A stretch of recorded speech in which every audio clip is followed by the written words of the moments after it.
Think of the last time you were in a room where everything went wrong. Perhaps it was a high-stakes meeting that turned into a shouting match. Perhaps it was a family crisis where emotions boiled over, or a moment of sudden, unexpected failure. In those moments, you can feel the air thicken. You feel the collective pulse of the room rise. Most people succumb to the social contagion of panic. Their voices get higher, their movements become erratic, and their ability to think logically vanishes. But then, there is always that one person, the one who doesn't flinch, the one whose voice remains steady, whose eyes remain clear, and who seems to move with a deliberate, haunting calmness while the world around them is screaming. You've seen this person. You might have envied them. You might have wondered what secret they possess that allows them to remain a rock in a swirled sea of chaos. The secret isn't a lack of emotion. It isn't a cold heart. It is a mastered mind. Today, we are going to deconstruct the psychological and philosophical architecture of that composure. We are going to look at why humans lose control and how you can become the person who never does. The first thing you must understand is the 3-second gap. Between every stimulus, an insult, a crash, a betrayal, and your response, there is a space. For the average person, that space is non-existent. They are a series of biological triggers. They are hit, and they hit back.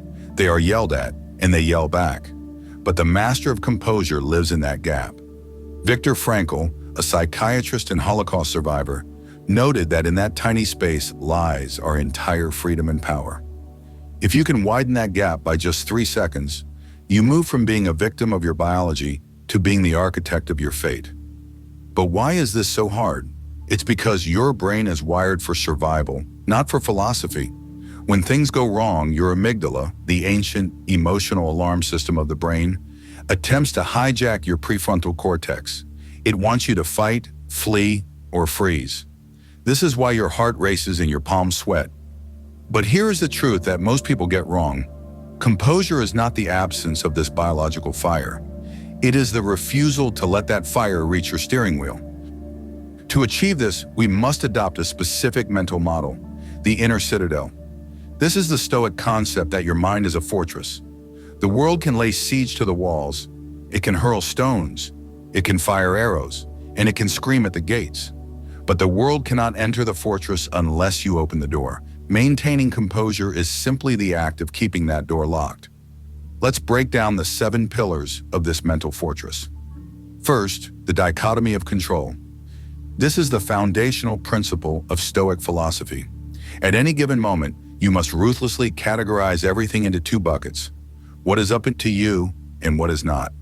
The weather, the economy, the opinions of others, and the mistakes of your colleagues are not up to you.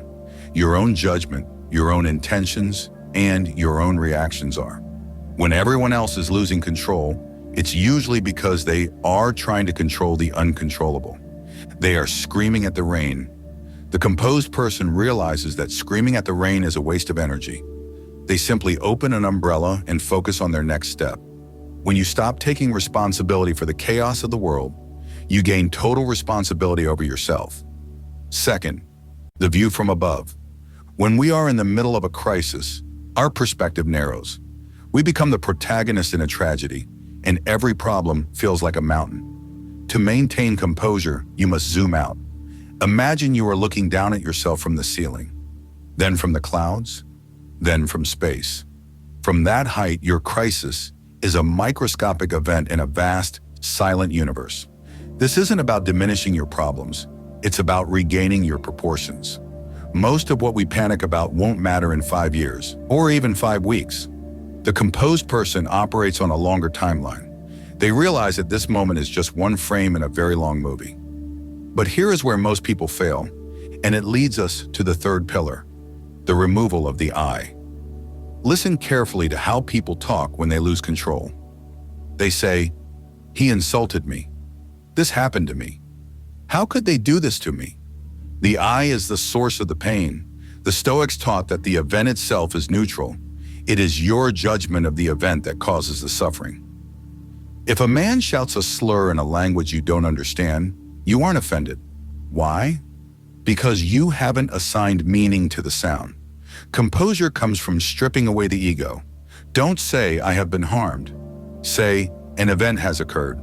When you remove the ego, you remove the target. There is nothing for the chaos to hit.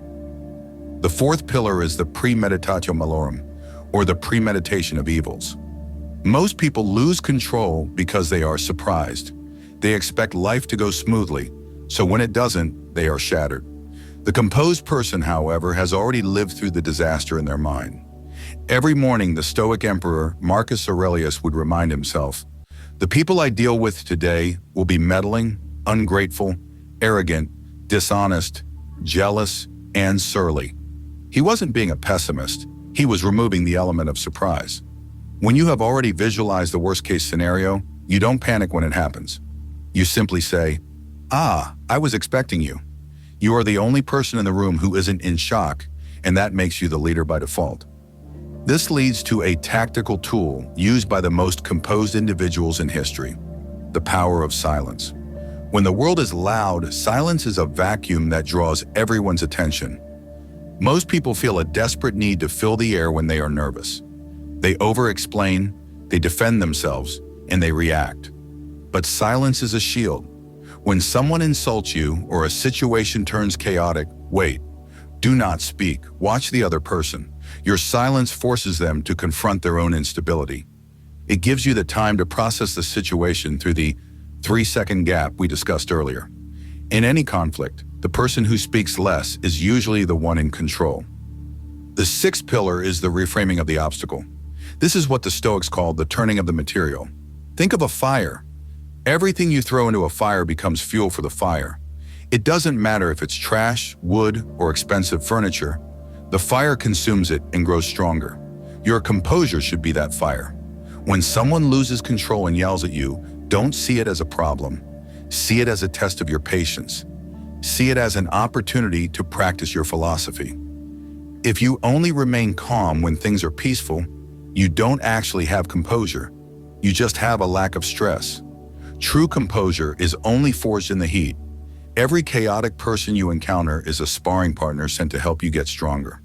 When you change your perspective from, why is this happening to me, to how can I use this, you become invincible.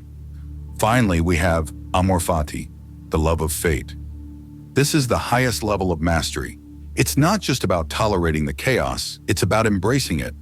It is the realization that this exact moment, with all its messiness and difficulty, is exactly where you are supposed to be. When everyone else is wishing things were different, you are the only one working with things as they are.